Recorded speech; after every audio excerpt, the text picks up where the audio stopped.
Olá! Uma pesquisa do Instituto Paraná Pesquisa sobre a corrida presidencial de 2026, realizada entre 14 e 18 de agosto, mostra Jair Bolsonaro PL com 37,4% das intenções de voto e Lula PT com 36,3%. Ambos estão empatados tecnicamente devido à margem de erro de 2,2 pontos percentuais. O levantamento, que entrevistou 2026 eleitores em 154 municípios, tem grau de confiança de 95,0%. Pesquisa anterior, de julho, também indicava empate técnico, com Lula liderando na época. Para mais informações, acesse agora mesmo poder.com. Até mais!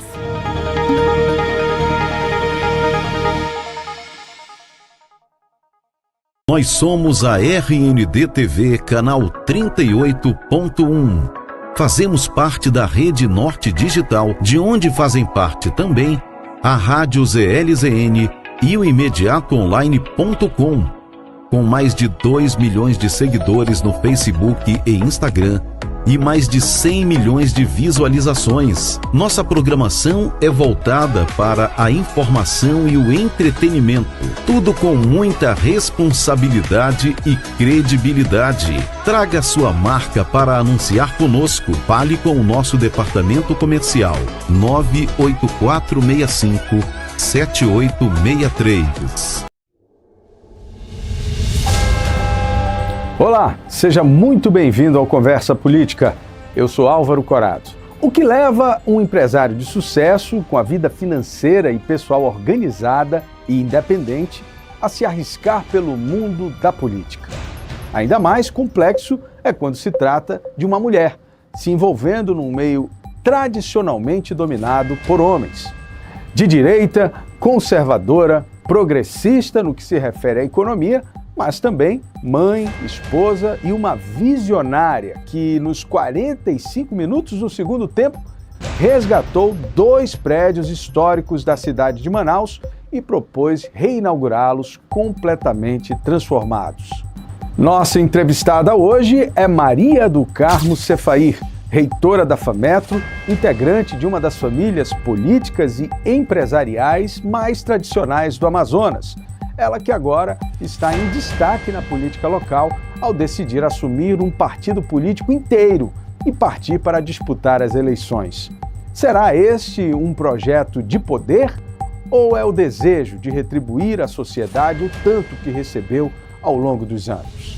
Além disso, vamos abordar a atuação da empresa, a preferida dos manauaras, a pioneira no lançamento de cursos inovadores como o de medicina em Parintins, além, é claro, do preço pessoal que se paga ao decidir enveredar pelo caminho do poder público.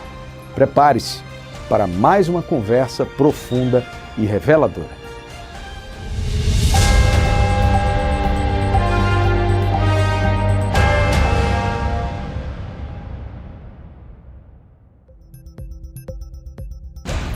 Quero começar com uma pergunta bem básica. Quem é a Maria do Carmo, para as pessoas conhecerem? Nossa, olha, essas perguntas são difíceis, né? Porque a gente nunca se define. Mas eu penso que é uma mulher que tem, como todas as mulheres, múltiplas funções, múltiplas atribuições. Então, eu sou mãe, eu sou esposa, eu sou empresária, eu sou advogada, eu sou estudante. Mas, acima de tudo, eu acho que eu sou uma pessoa extremamente curiosa com a vida. Eu adoro aprender, eu digo sempre que eu gosto de aprender e a gente aprende todos os dias, em todos os lugares e com todo mundo. Não existe mais ou menos, todo mundo tem alguma coisa para ensinar. Então, eu acho que essa curiosidade que me move, me faz, assim, uma pessoa em busca de uma completude que eu penso que a gente só tem quando morre, porque até terminar...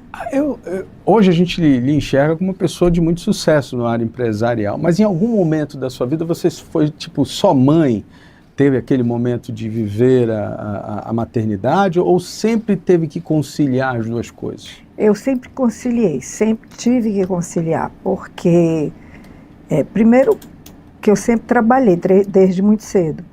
E quando eu casei, eu continuei as minhas atividades laborais, vamos dizer assim. Eu trabalhava, até porque precisava, né? A renda era importantíssima. E nesse tempo a gente foi tendo filho, foi assumindo outras funções. E meus filhos se acostumaram com isso desde cedo.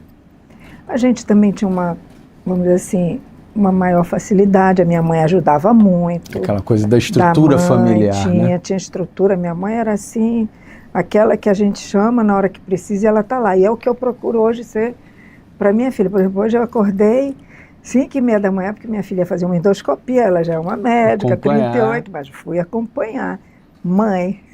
Muito então, legal. assim, eu tive que conciliar. Eu disse, muitas vezes eu cheguei atrasada para buscar meus filhos na escola, e aí eu chegava, estavam os 3 com a cara emburrada me esperando. Ah, isso é normal. O filho fica logo chateado, não quer esperar 1 minuto, e né? Daí, aí sempre tinha cada um de um jeito, né? O Júnior mais conformado, Leandro emburrado e a Maria Eugênia. Ah, porque a mãe da fulana... Já chegou? Já chegou. Mas a mãe da fulana não trabalha, eu trabalho, então a gente vai agora. Então foi assim, a vida passou tão rápido que hoje quando eu olho meus filhos, o mais velho está com 43, a caçula com 38, eu digo, meu Deus, foi assim. Agora, a senhora falando, a visão que eu tenho é de uma estrutura familiar muito bem organizada, né? E eu queria trazer isso para a realidade de hoje. Qual é a sua visão hoje, nessa discussão tão ampla que tem, né, de ataques mesmo à família, de ataque a essa estrutura, né? Dizem que é retrógrada, dizem que a família tradicional cria uma espécie de conflito que, na verdade, nem existe, não, né? Não existe. Olha, eu gosto de falar sempre, e eu estudo isso, faz parte do meu aprendizado e também do meu trabalho quando eu estudo para escrever sobre instituições. A família é a instituição mais básica que tem, ela é a célula primária da sociedade. Foi em torno da família que as sociedades e depois o Estado e religião, tudo se formou em torno desse núcleo familiar. Hoje já se sabe que é fundamental, principalmente em gestão, hoje você não tenha dúvida de que as empresas familiares, elas são hoje responsáveis por 65% do PIB nacional. São as empresas familiares que são responsáveis pela longevidade, né, do mundo dos negócios. Então, a família ela tem esse papel importantíssimo, tanto que quando você faz hoje essa parte de sucessão familiar, são as famílias empresárias, que são as grandes corporações, elas derivam de famílias empresárias, você tem por objetivo que as pessoas têm uma fantasia de que tudo é automático. Nada é automático, tudo demanda esforço, compromisso, trabalho para manter. Então, assim, você quer ter uma família, você tem que investir nela. Você tem que fazer algumas concessões, você tem que abrir mão de várias coisas, porque é muito fácil você viver só. Né? Você viver em família é sempre difícil, são várias cabeças. Mas é isso que garante o sucesso e a perenidade da sociedade. Enquanto a gente não aprender isso, e por que eu falo isso? Porque quando você observa todas essas polêmicas e ideologias, o primeiro núcleo atacado é o familiar. Por isso, porque quando você quebra a família, você quebra a fortaleza das pessoas de forma individual. O indivíduo, o homem nasceu para ser um ser gregário, né? Ele está junto com alguém. O homem não é um ser só isolado. Não existe essa possibilidade. Então, assim, a família ela tem que ser preservada como qualquer outra instituição que você luta para manter. Salvo, claro, acho assim, casos gravíssimos, extremos, mas fora disso você tem que investir e fortalecer a família. Eu queria falar um pouco sobre essa questão da mulher, né? Você é um exemplo de uma mulher que sempre trabalhou e conciliou esse ideal de família, né? Como é que você enxerga hoje esse discurso de que isso não é possível ou de que isso não deve existir, que a mulher tem que ser um ser independente e que a família... Eu ouvi, né, recentemente uma juíza dizendo o meu trabalho é mais importante do que meus filhos e eu tenho coragem de dizer isso, ou seja, um certo tom de empoderamento, como se isso fosse algo a se vangloriar. Queria que você falasse um pouco sobre isso, porque é disso que hoje a gente está falando na sociedade. Eu sou absolutamente... Eu até confesso que quando eu ouço uma situação como essa, eu fico com muita pena da pessoa, porque eu penso que você colocar a importância em determinadas coisas, como o trabalho, por exemplo, né? Porque o trabalho, ele é bem feito, ele é consequência de uma família bem estruturada. Você que tem uma família bem estruturada, você vai trabalhar, você vai render. Eu nunca tive problema na minha vida pessoal, familiar e de trabalho, sempre trabalhei, nunca tive problema ou teve obstáculo, conflito, né? Nenhum tipo de conflito. Eu sempre consegui administrar perfeitamente e colocando isso, sabe?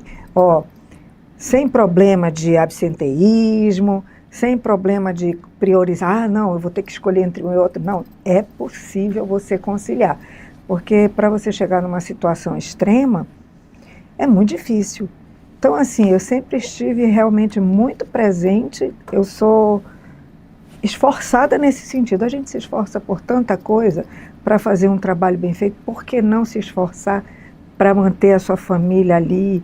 Eu me considero realmente assim uma matriarca, do tipo que agrega em torno de mim, entendeu? E já vislumbro na minha filha o papel que eu assumi da minha mãe. Eu assumi naturalmente.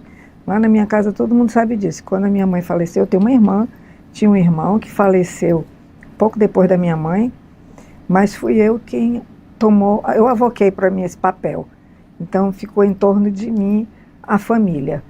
Isso é muito interessante, porque uma das coisas que eu acho que tira o sono de todo mundo no mundo de hoje são as novas gerações. Quer dizer, seus netos, né? Como é que a senhora constrói esse diálogo? Eu tenho um filho adolescente, eu sei que não é fácil, né? Não. Ele vive de uma realidade diferente da nossa e tal. E eu queria que você falasse um pouco como é que é isso, né? É matriarca mesmo? É de cima para baixo? Tem diálogo? Como é que é? Tem diálogo, tem... Assim, olha, eu penso que todos nós precisamos de ter aquele ponto focal, que é aquele ponto de apoio.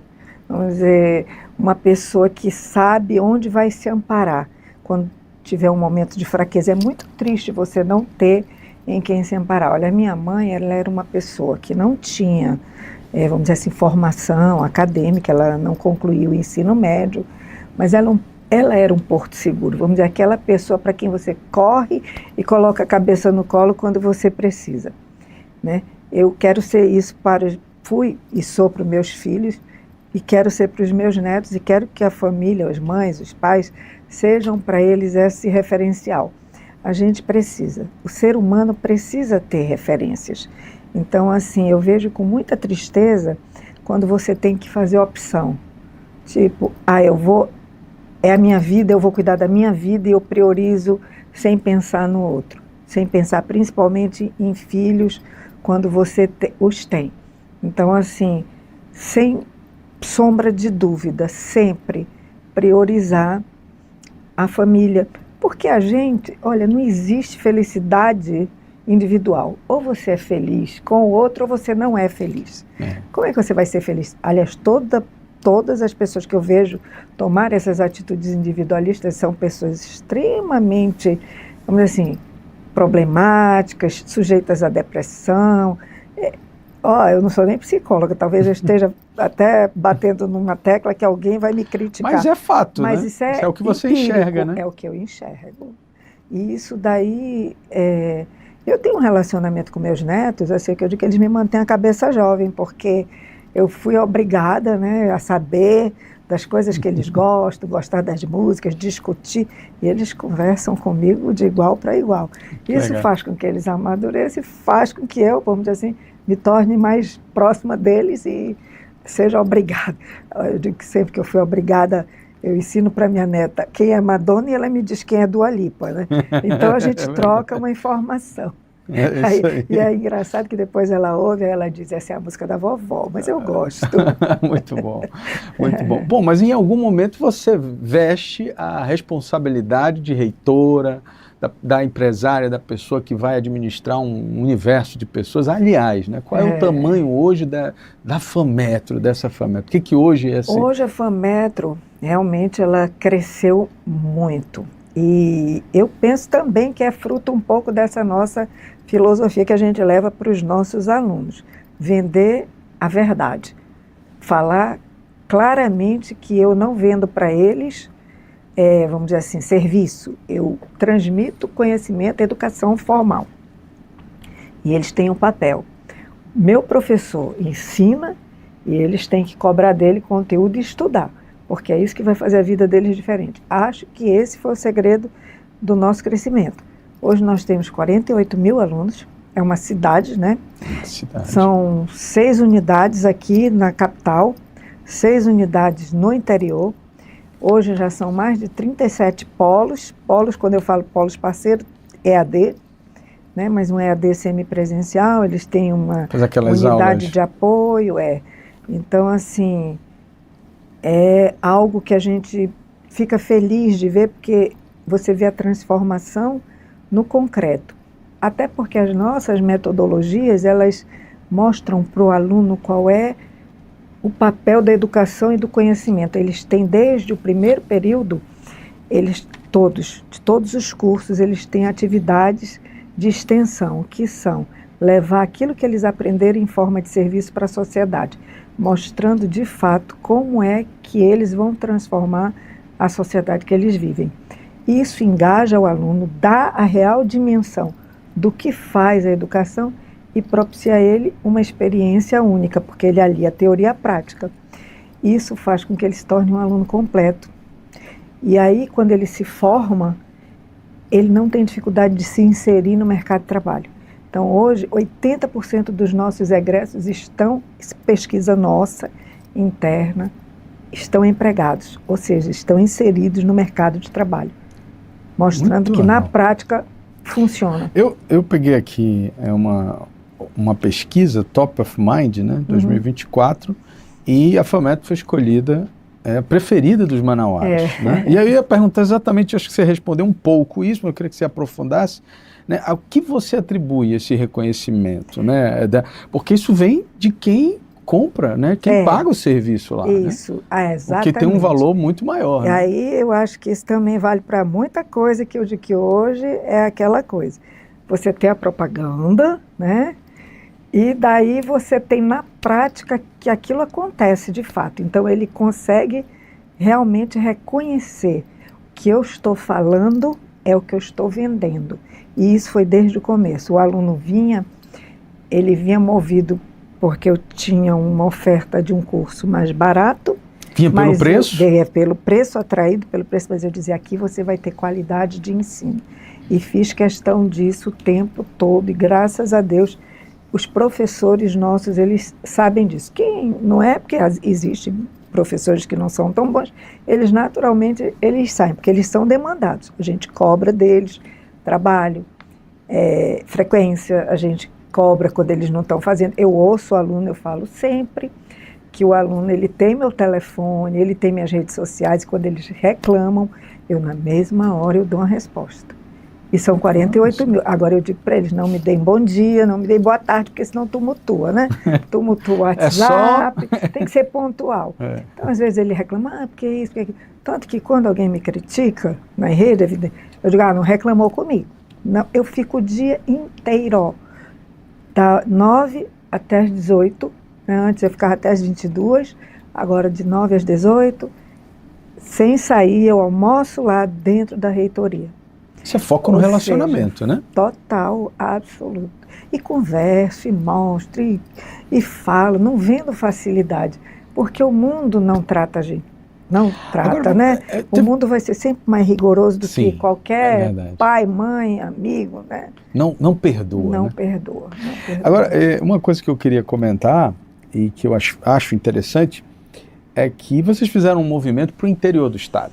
Isso. Né? Isso por que é interessante? Porque não é comum você ver empresas investindo no interior. Em nenhum setor, né? Você não tem, primeiro porque aquele cálculo básico de, não vai ter o retorno, você não sabe, né? E eu vi que vocês lançaram um curso de medicina em Parintins. Parintins, é verdade.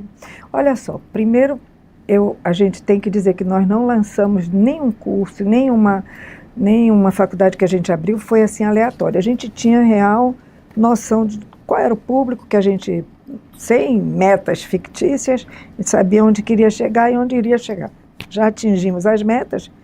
Medicina é um curso que está aprovado, foi nota 5, só estou dependendo agora da portaria, e vai ter público, porque a gente sabe de onde vem, né? A gente chama uma consultoria, geralmente nossos parceiros é a Atma, a Roper, que são consultorias já estabelecidas aí no mercado da educação, e eles fazem um estudo, e daí eles dizem, pode abrir que lá vai dar.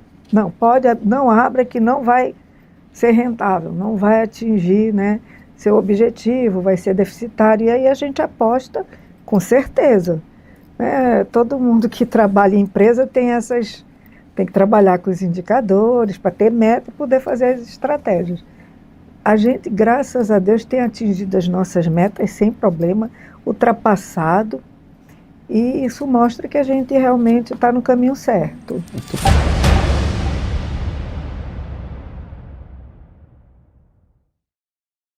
Nós somos a RND TV, canal 38.1. Fazemos parte da Rede Norte Digital, de onde fazem parte também a Rádio ZLZN e o ImediatoOnline.com. Com mais de 2 milhões de seguidores no Facebook e Instagram e mais de 100 milhões de visualizações. Nossa programação é voltada para a informação e o entretenimento.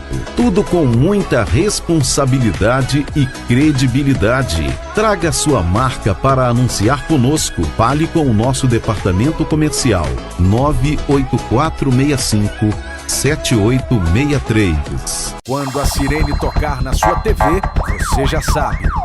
Está no ar o programa de polícia mais impactante do Amazonas. Nacional 190. Sabia que você poderia estar divulgando a sua empresa, o seu comércio, o seu estabelecimento aqui no programa Nacional 90, o melhor programa de polícia do estado do Amazonas? Você pode divulgar a sua empresa, o seu estabelecimento, a sua drogaria, o seu açougue, a sua pizzaria e sua escola de cursos profissionalizantes. Eu garanto para você uma coisa, a sua venda vai crescer, vai subir igual balão. E olha, a nossa chefe do departamento comercial vai fazer um preço muito especial para você. Eu garanto que você vai ganhar muito dinheiro. É só ligar agora. 98465-7863. 98465-7863. Vem pra cá, vem divulgar aqui no Nacional 90 e você vai ganhar muito dinheiro.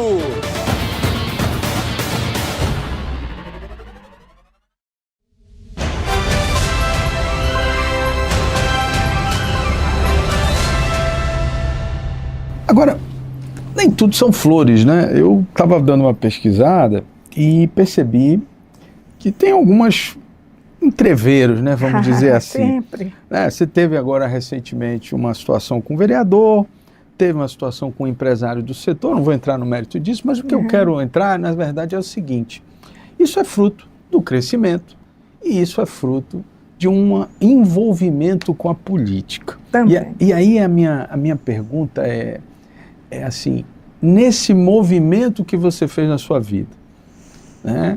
Você mediu, você está preparada para medir também o impacto disso na vida empresarial? Porque pouco desses ataques tem a ver com a sua presença na política, né? Com certeza, com certeza. Olha, eu penso duas coisas, né? Pessoalmente, eu acho que Deus me preparou para esse momento. Eu sou uma pessoa que eu sempre prezei pela coerência. Então, o que eu falo é o que eu pratico, é o que eu vou, porque fica muito ruim eu pregar uma coisa e fazer outra. Sim. Então, eu gosto de fazer as coisas às claras. Se eu tiver que fazer alguma coisa errada, eu vou assumir o erro. Tranquilo. Agora, empresarialmente falando, a nossa empresa, ela é óbvio, como qualquer empresa no Brasil, tem as suas, porque é difícil. Empreender no Brasil é um uma arte muito difícil. Por quantidade de imposto. Nossa Senhora, não é só, é tudo, né? Tudo. Né? É a burocracia, os entraves que você tem. Mas hoje a FAMetro, até por conta dos nossos planejamentos, né, dos nossos projetos de futuro, ela hoje é uma empresa, eu diria que de 1 a 10, 9, regular. Então ela assim está ainda nessa fase que a gente está de ajuda. Eu tenho hoje, dentro da faculdade, trabalhando, são quase 15 contadores, cada um para uma coisa, para manter... Eu entendi. Você está dizendo que o movimento político ele vem com essa segurança de ter uma empresa, que não sólida, não está fazendo nada errado. A única coisa que poderia, vamos dizer assim, politicamente, seria o meu aluno de repente descobrir que eu não estou mais dando aula. Ele não vai ter isso. Então, o aluno ele vem porque ele sabe que eu estou trabalhando para que ele tenha uma... Né? Hoje, por exemplo, eu estou me afastando, óbvio, se a gente tiver, que eu tenho certeza que vamos ter o êxito, né? Eu tenho pessoas preparadas, meus filhos estão aptos a assumir a empresa, todo mundo lá trabalha muito bem, todo mundo trabalha com gosto, cada um sabe o seu papel dentro da empresa, porque nós criamos uma empresa e hoje eu acho que toda empresa tem que ter essa visão que a Maria do Carmo vai passar, mas a empresa vai sobreviver. Então a gente trabalha para a empresa, não é o empresário que aparece, quem tem que aparecer é a empresa. Tanto que, quando eu comecei esse processo político, eu descobri que meus alunos não me reconheciam. Eles sabiam que existia uma reitora, segundo o pessoal que trabalhava lá dentro, uma figura mitológica. Eu, nossa, esses mitos que trabalham pra caramba, carrega pedra. Mas assim, eles não me conheciam de fato. Então é isso, a empresa é que aparece. Essa é a função social da empresa. Você preserva a empresa, porque ela é o ente principal. Então, uma empresa só se torna longeva quando você entende isso. Não é a Maria do Carmo. Mas o mundo político ele é meio cruel algumas vezes. Né? É nesse sentido que eu falo, assim, você tem emocionalmente preparada para enfrentar essas loucuras do mundo político? Eu sou bem preparada. Preparada para qualquer coisa. Eu sou uma pessoa bem... né, a idade, a experiência, elas são indispensáveis, né? O tempo é o tempo. Olha, eu queria entender um pouco também, porque você falou de função social e tem 2 episódios na história, na sua história empresarial, que para mim são marcos, assim, porque eu como jornalista acompanhei. Foi a questão da Santa Casa e a questão do Tropical Hotel. Quem é do Amazonas sabe a representação que essas duas... esses 2 prédios, porque não eram só prédios, né? Eles têm a ver com a história da vida das pessoas. E, de repente, pelo menos o Tropical, vocês foram ali já nos últimos minutos, né? Ali a coisa estava avançando e tal, e aí vocês... A mão de Deus. Exato. E eu queria entender um pouco isso. É um interesse da preservação histórica? Tem a questão de ser um bom negócio? Como é que isso entra dentro do contexto da empresa, né? Olha só, desde que nós abrimos a faculdade, eu sempre tive uma visão de que o turismo aqui na nossa região ele era relegado a um segundo plano. E eu acho que o turismo é a nossa maior riqueza. Então eu tive curso de turismo, eu investi, nosso curso por sinal, nota 5, depois ele foi diminuindo, todas as faculdades praticamente acabaram, a gente ainda tem, e eu tenho certeza que ele vai voltar, porque os outros cursos foram absorvendo de alguma forma a atividade. Então assim, vamos dizer, hoje pode ter um técnico em turismo, pode ter um técnico em gestão, né, gestão de alimentos dentro da gastronomia, mas sempre foi assim objeto do meu desejo. E daí, antes da pandemia até, eu falei até inclusive ontem com ele, o dono do Mirante do Gavião. E eu achei o empreendimento dele fantástico. Eu falei, nossa, eu quero ter um hotel. Porque você vê o quanto eles movimentam, que a gente nem tem essa percepção aqui na cidade de Manaus, mas o turismo ecológico hoje... Vai direto, né? De pesca é direto, né? Tem... Ele pousa, pega um barco, por exemplo, eu tenho um médico que me atende em São Paulo, ele vem todos os anos para cá, num grupo assim, super top de médicos, enfim, que pagam $15 mil por pessoa para ter essa experiência de pesca por uma semana em Barcelos. Ele já vem com chefe, já vem sommelier, chique, outro padrão. Mas esse padrão está lá, para lá. A gente não sabe aonde ele está gerando, ele gera emprego, é temporário. Enfim, tem lugares no mundo que vivem do turismo, sobrevivem do turismo. A Grécia, por exemplo. A Grécia trabalha 6 meses, eles descansam para usufruir do que ganharam na temporada.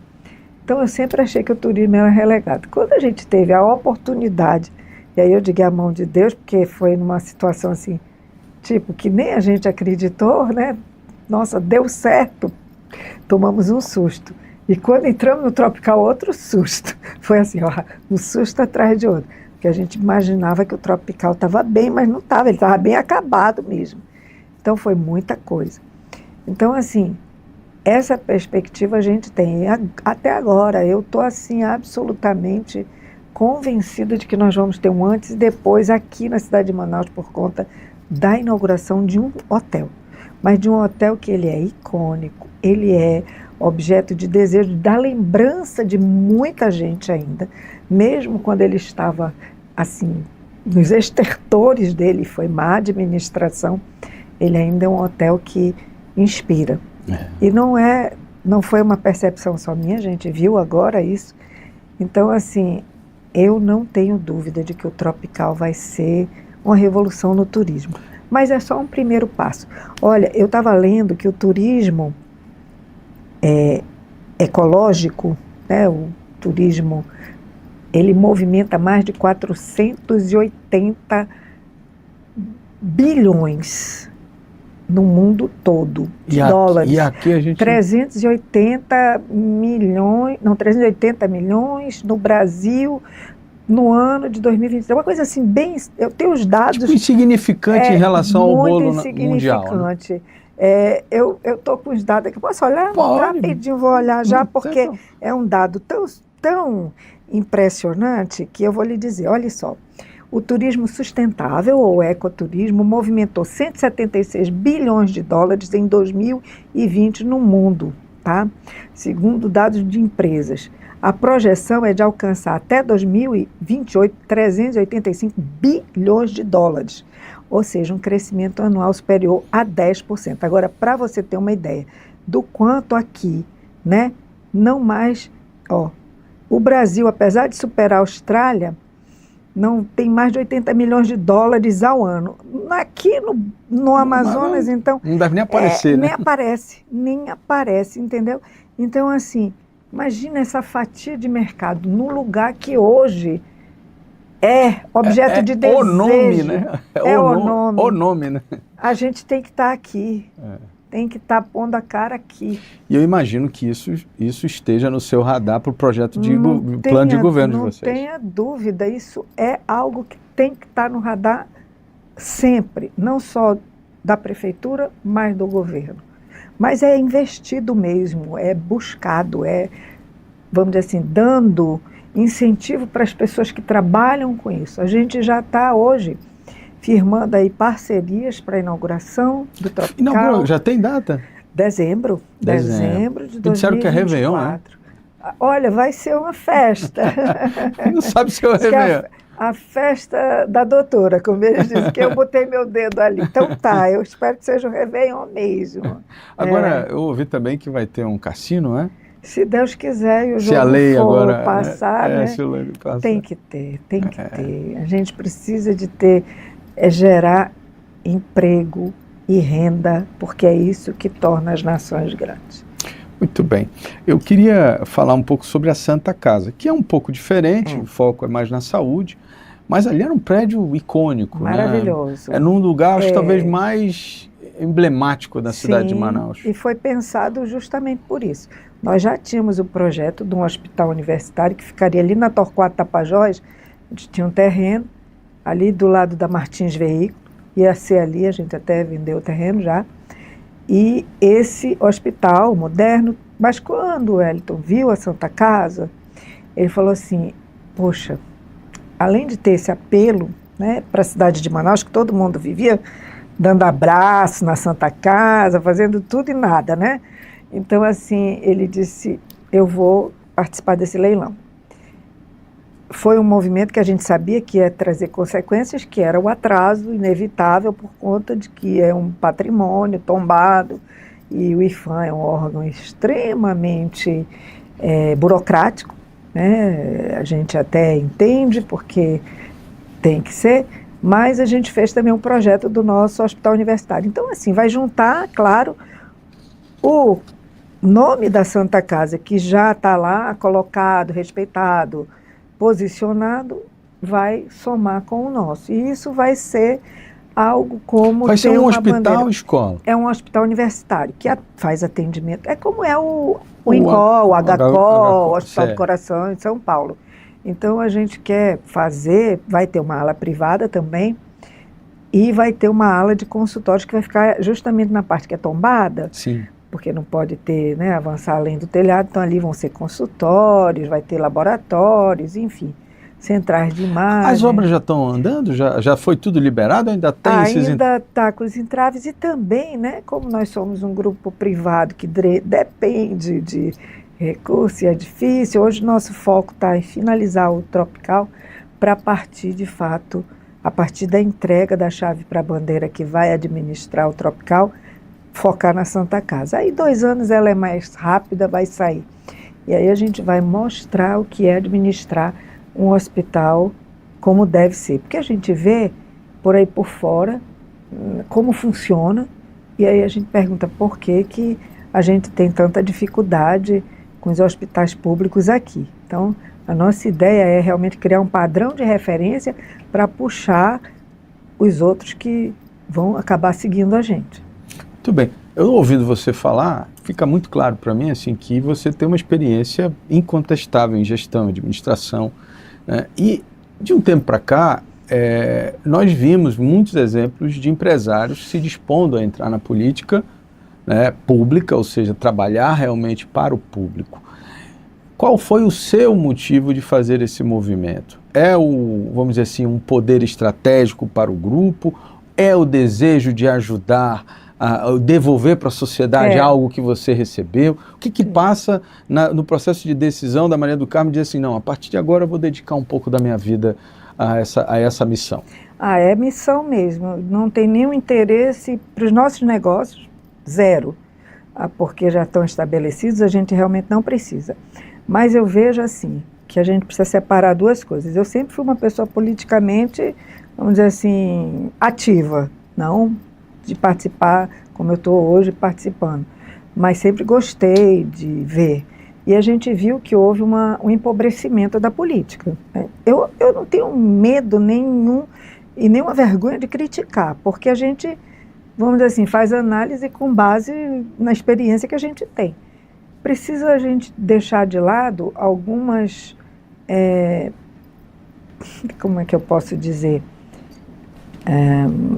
alguns milindres não vou falar. Não, vamos lá, a gente tem um legislativo que são cargos de representatividade, que um determinado segmento, por se identificar com o candidato, vota, elege, tranquilo. Executivo é outra coisa, gestão é gestão, não importa se é público ou privado, ela tem que ser tratada da mesma forma. E aí a gente vê pessoas que são absolutamente despreparadas para o exercício de cargos de executivo. A gente vê nas empresas privadas o critério e o cuidado que se tem na seleção dos CEO, né? Exatamente, um CEO, um COO, um CFO, né? Todas as siglas do mundo. Né? Todos os cargos, eles têm um padrão, eles têm o que se precisa ter, quais são as competências, as habilidades, a pessoa passa por testes rigorosíssimos. E aí a gente entrega a chave da prefeitura, o comando de uma cidade, para pessoas que não têm nenhum currículo, que nunca trabalharam, que nunca na vida tiveram alguma experiência. A gente não pode esperar absolutamente nada diferente do que a gente tem hoje. Hoje nós temos uma cidade rica, mas rica em orçamento, em recursos, pobre em qualidade de vida, em indicadores. Isso é incompetência ou malversação, ou as duas juntas, porque a gente sabe disso. Então, porque é comparar com uma empresa, né? Imagine uma empresa que tem muito dinheiro no caixa, mas não consegue evoluir, né? Mas na empresa privada, quem paga a conta é o dono da empresa. É o dono da empresa. E na empresa pública, quem paga a conta somos nós, contribuintes. Isso, para mim, é terrível. Então, a gente tem que... A gente não tem culpa de nada. A gente tem que... né? Porque a gente vota mais de qualquer forma. É a gente que sofre. Porque quando melhora, melhora para todo mundo. Se a sociedade tem um padrão de vida elevado, todo mundo melhora. Não existe essa de, eu estou bem. Ninguém está bem quando os outros estão mal. Não tem essa possibilidade, sabe? Então, assim, a gente tem que encarar com muita responsabilidade as coisas. Eu espero, sinceramente, eu tenho dito isso, que a gente espera, né? Agora, eu estou numa chapa aqui com o capitão Alberto Neto e a gente conversou muito sobre isso, da gente mudar a régua, mudar mesmo o nosso padrão para cima, para colocar Manaus onde ela merece estar. Sem medo, né? Sem medo, para fazer, para mudar de fato. Eu acredito que a gente vai conseguir fazer isso. E depois que você fizer, você vai mostrar para as pessoas. Isso é o que você merece, nada menos do que isso. Tem que evoluir, chegou a hora. Então eu me coloquei realmente com essa disposição para servir. Eu estou numa fase boa, estou tranquila, meus negócios estão estáveis, já tenho filhos capazes de tocar, então é a hora da gente se doar. Eu recebi tudo, né? Como não foi nada de graça, não foi nada fácil, foi fruto de trabalho, mas eu tive, como eu digo sempre, oportunidade. Então hoje a gente vai ter aí uma oportunidade e trabalhar colaborativamente, como eu tenho falado, porque eu faço isso na minha empresa, vou fazer na prefeitura. Ele é o prefeito, eu sou a vice-prefeita. A gente está junto nisso.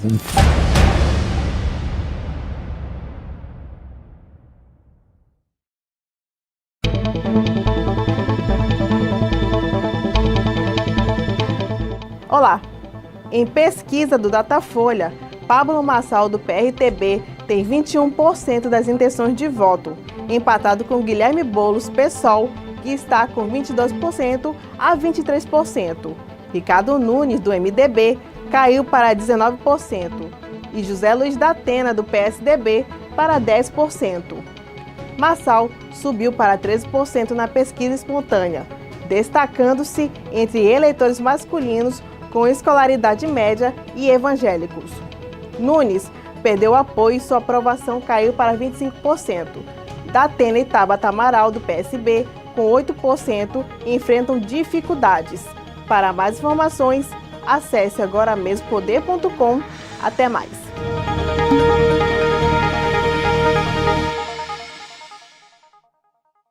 Quando a sirene tocar na sua TV, você já sabe.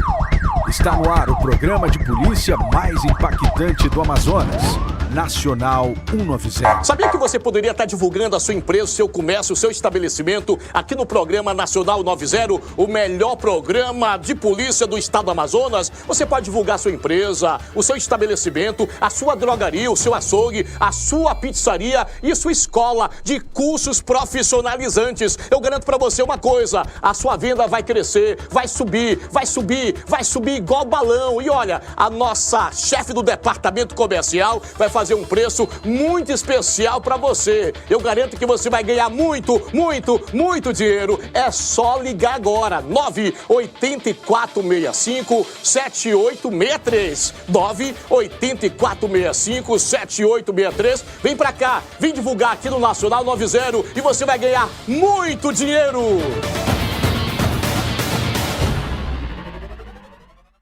Nós somos a RND TV, canal 38.1. Fazemos parte da Rede Norte Digital, de onde fazem parte também a Rádio ZLZN e o ImediatoOnline.com. Com mais de 2 milhões de seguidores no Facebook e Instagram e mais de 100 milhões de visualizações. Nossa programação é voltada para a informação e o entretenimento.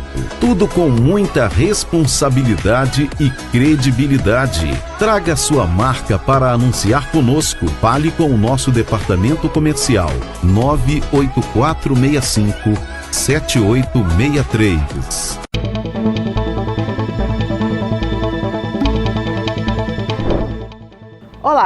Em entrevista à CNN, o governador do Amazonas, Wilson Lima, criticou a narrativa federal sobre a proteção da Amazônia, afirmando que não deve haver sacrifícios para a população local.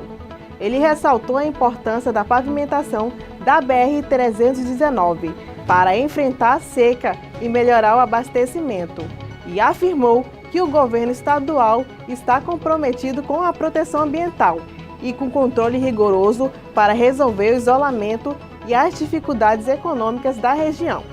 Para mais informações, acesse agora mesmo poder.com. Até mais!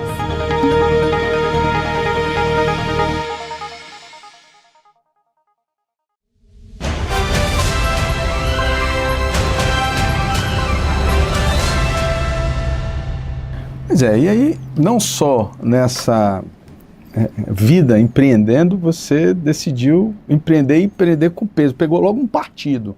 Né? Eu quero entender um pouco isso, assim, você tinha dimensão do que é o trabalho num partido? Olha, para falar a verdade não, mas eu sempre digo que quem estuda está sempre disciplinado para o aprendizado, né? Isso é fato, você aprende rápido. E como foi isso? Conta pra gente, como é que foi esse trabalho para chegar na... Olha só, eu digo sempre que partiu da ignorância total. Eu queria, sempre tive vontade, falei, né, para vir para o executivo. E daí, eu lá, 2020, né, para 20, 24... Foi por aí. Eu queria vir para ser governadora.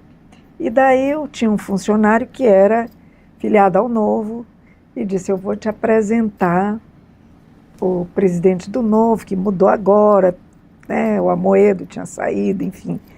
E aí ele conseguiu marcar, era um call, e aí eu sentei na frente lá do meu... Oba, tudo bem, como vai? Eu sou Maria do Carmo, olha, eu quero ser governadora do estado do Amazonas. Ele deve ter me achado louca, mas foi super educado, o Eduardo. Hoje é meu amigo, enfim. Aí ele falou assim, Maria do Carmo, aí o Novo em Manaus não tem nada, né? Não tem como. Aí eu, não pode, não pode, não tem nome, nada.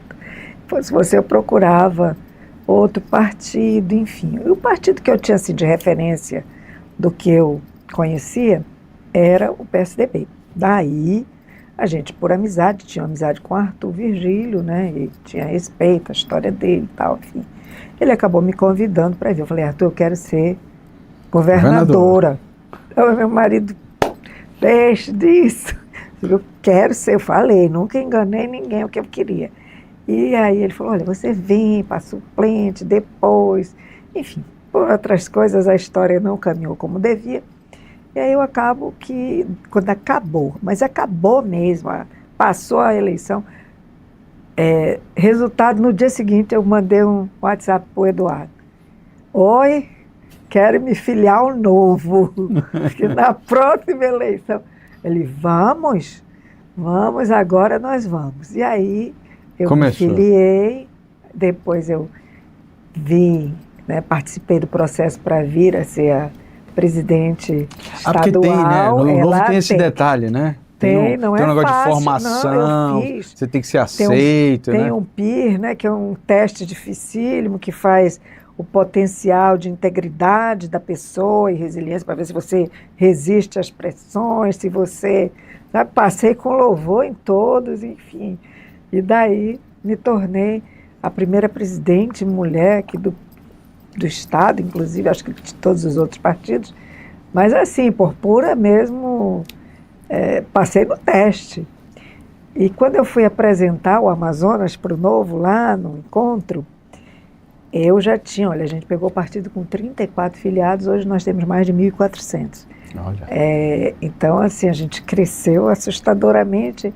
Eu fui chamada para falar, eu falei, olha, eu vim do Amazonas, onde o Brasil começa, não só porque é a letra A no alfabeto, mas porque nós temos a maior floresta, maior rio, maior biodiversidade, né? O Amazonas é o começo do Brasil. O Sul, o Rio Grande do Sul, é o fim do Brasil. Eles acharam uma graça, mas a gente tem que se posicionar, e eu acredito nisso. E daí a gente veio nessa caminhada, eu resolvi, ele me apoiou para sair para prefeita, Digo, eu vou, é o meu primeiro passo, e acho que consegui, assim, um resultado maravilhoso, porque, como eu disse, eu não sou política, não sou do meio, não tinha espaço, e consegui, né, até ter lá.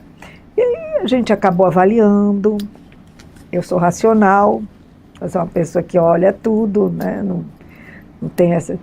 A gente tinha chance? Tinha, era uma possibilidade, mas aqui em Manaus a gente tem um cenário que a gente precisa encarar com muita realidade.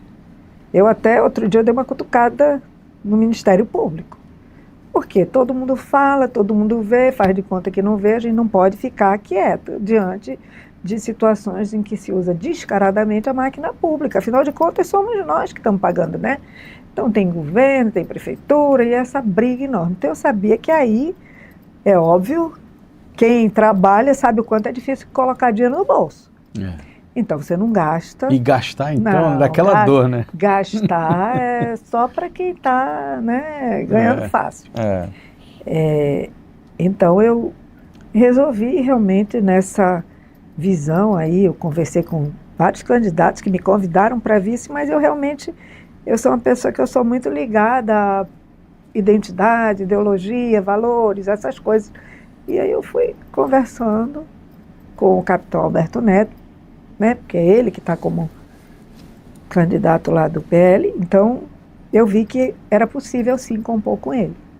Caminhar Você está à com vontade ele. com essa aliança? Bastante. Você se sentindo... Bastante. Primeiro porque eu sempre espaço, fui de direita, sempre votei no Bolsonaro, bom, nem nego, porque isso aí está dentro dos meus perfis. Então, assim, acredito que ele tem um papel importantíssimo na história do nosso Brasil.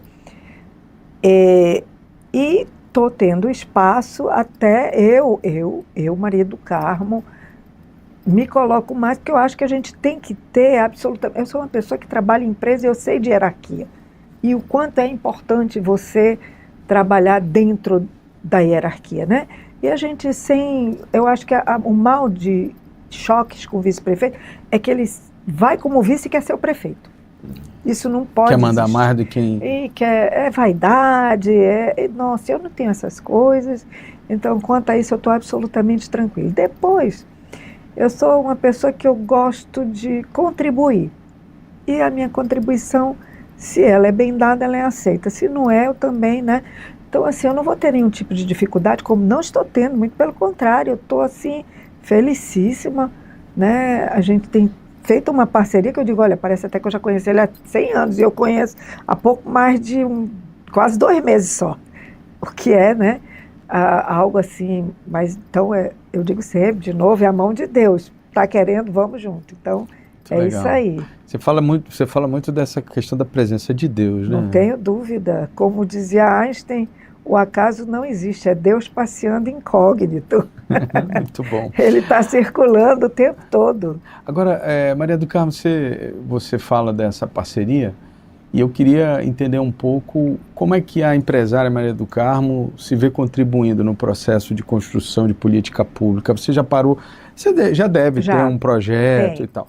O que você pode destacar assim para o pessoal que está lhe conhecendo e acompanhando agora, de ideias que você acha que são interessantes da gente começar, pelo menos, a discutir para encaminhar alguns problemas, pelo menos, né? Então, Manaus tem problemas de todas as ordens. Não dá para pensar num de forma individual, tipo assim, eu vou escolher esse. Não, é possível você trabalhar, e a gente fala sempre que isso é um choque, tanto de ordem quanto de gestão, para poder a gente colocar o bonde no trilho. Então, assim, tem coisas que são muito simples de se colocar, é falta mesmo de visão de gestão, de experiência, daquilo que funciona e que quando funciona tanto para público quanto para privado. Coisas que absolutamente, às vezes, eu vejo que os gestores não têm a preocupação, seja porque se investem de um perfil que eu acho que nem se coaduna mais com o século XXI. Eu diria que há mais de 20 anos, isso para trás já deixou de existir, que é a vaidade de ser eu sou não é nada, você é serviço. Você está, né? Exatamente, você é servidor. É por isso que tem o nome de serviço ao público. Serviço é serviço. Então a pessoa está lá para servir, para dar sim satisfação, porque que não está funcionando, correr atrás e principalmente de se preocupar com as pessoas. Porque, veja, o fim último de tudo são as pessoas. Eu digo que é um Estado que funcione de forma eficiente a serviço das pessoas. Daí vem essa confusão de que esquerda pensa em pessoa, não pensa. Direita pensa quando pensa num Estado eficiente, que funcione, que dê aquilo de básico que o cidadão precisa. Educação, saúde, segurança, coisas que nós não temos, para que o resto todo funcione a contento. Então, assim, as pessoas têm que ser o foco principal, sempre. Aliás, de qualquer empresa, basicamente, né, a gente tem que ter um foco. A gente falava ainda há pouco aqui da Disney, qual que é o foco? O que faz ela ser tão perfeita em tudo que ela faz? As pessoas saem de lá absolutamente encantadas, aquele encantamento que não cessa. Eu digo que toda vez que eu vou, eu já estou intimada agora, né, porque são 9 netos, então todos querem que eu vá. Todo mundo quer conhecer, quer ir. Eu já disse, agora ainda tem mais 3 para eu acompanhar, que são os 3 mais novos. Ai, meu Deus, vamos lá. Mas eu fico impressionada como aqueles atendentes passam o dia ali na porta com aquele discurso repetido, a exaustão durante o dia todo. Se fosse aqui no Brasil, no primeiro ele faria, no segundo, no terceiro ele já estava, passa. Fazendo cara feio, se perguntar, já estava respondendo atravessada, né? Lá, é treino. É gestão, né? Nossa. Bom, mas eu ainda assim acho que Manaus precisa não só de um pensamento diferente, mas o Brasil precisa começar a fazer algumas mudanças. Sim. Não sei se você tem essa mesma impressão, porque parece que a gente já perdeu essa guerra, né? Às vezes a gente deita na cama e fica pensando assim, meu Deus, tem coisas que nunca vão ser resolvidas. Não, eu sou uma otimista nesse ponto. Eu digo que a gente tem que ser otimista sempre, persistir, porque é essa persistência que vai fazer a mudança. E hoje, mais do que nunca, eu tenho certeza de que a gente tem que começar pequenas mudanças para de vez tirar o Brasil dessa mania que a gente tem de achar que está sempre no futuro, né? O futuro não chega nunca. Exatamente. Então, assim, Manaus é um lugar que a gente precisa começar uma mudança para ir para o interior. Olha, eu já vejo mudanças no interior a partir do nosso trabalho fantásticas. Eu tenho coordenador de polo que ganha no interior, para ele, receita de 20, 25 mil reais. Você sabe o que é ganhar isso no interior, onde todo mundo vive pendurado na prefeitura? Que a prefeitura dá um dia de trabalho porque não tem conta de ir manter o povo ali escravo daquilo. Não, a gente já viu uma revolução. Eu consegui montar 16 diretórios no interior do estado do Amazonas. É isso que eu queria falar, porque essa mudança que a gente está falando aqui parte por isso, passa por isso. Formação de novos políticos, criação de consciência política, trazer pessoas com esse ideal, né, para dentro da política, porque a política no Brasil ficou relegada a um monte de gente que... Acabou, a política empobreceu. A gente teve grandes nomes. Você conseguiu fazer esse trabalho nesse pouco tempo que você teve à frente do Novo? Que eu vi que você prometeu criar... polos em todos os municípios, né? Você conseguiu construir, nós estamos hoje, organizar isso, organizar a palavra. Nós temos hoje 16 diretórios montados, levando em consideração que o Novo é extremamente rigoroso na criação, com seus filiados, tem que fazer os testes, tem que passar pelo treinamento. Eu já trouxe o Instituto Libertas, que faz para preparar as pessoas para que é ser uma pessoa de direita, um liberal, quais são os princípios do Novo, os princípios do partido. E é interessantíssimo que quando as pessoas se apropriam disso, elas ficam com uma garra... Elas se identificam, total. Né? E isso, é algo impressionante. E nós temos pouco mais de um ano de trabalho. Pouco tempo, né? Eu acredito que em 10 anos nós teremos feito a revolução e o Brasil avança para outro patamar, eu não tenho dúvida. E nesse sentido, o Bolsonaro ele foi de fato a virada de chave. A virada de chave que a gente precisava para encarar as coisas de uma outra forma. Não tenha dúvida.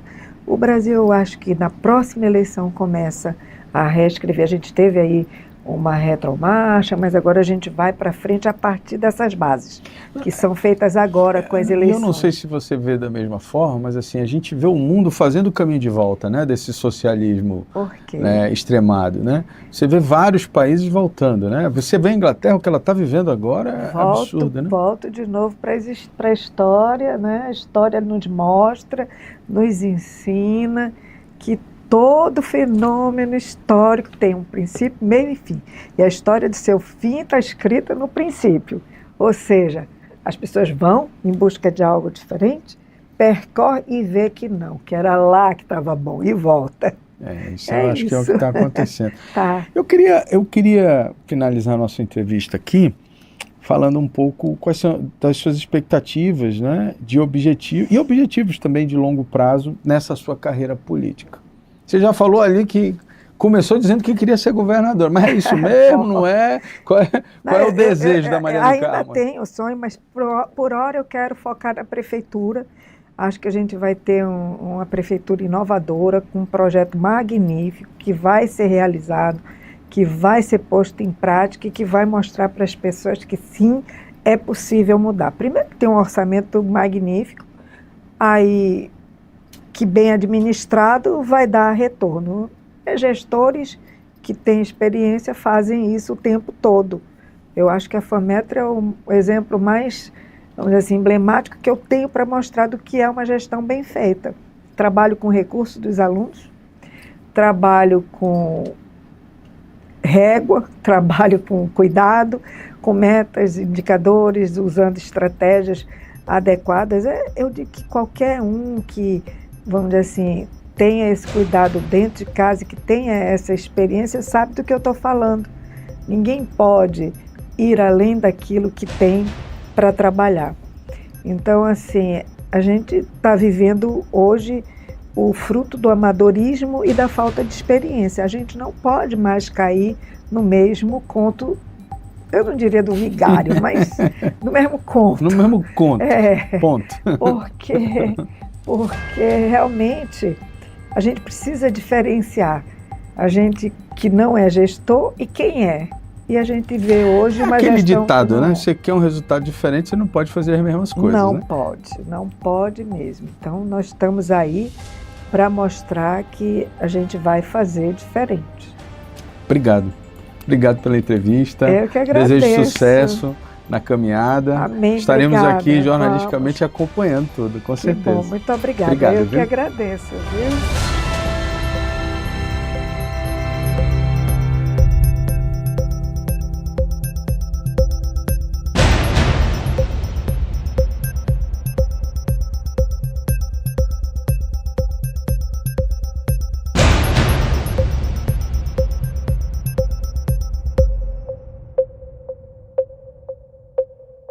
Quando a sirene tocar na sua TV, você já sabe. Está no ar o programa de polícia mais impactante do Amazonas.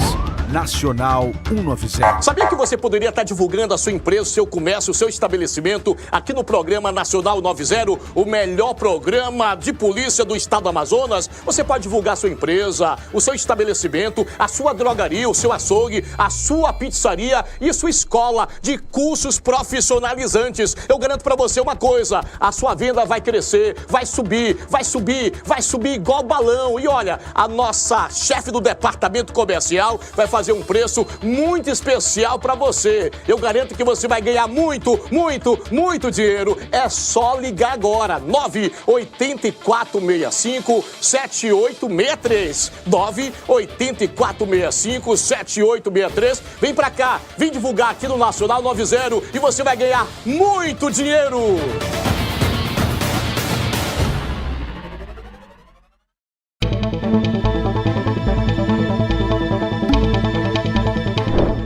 Olá!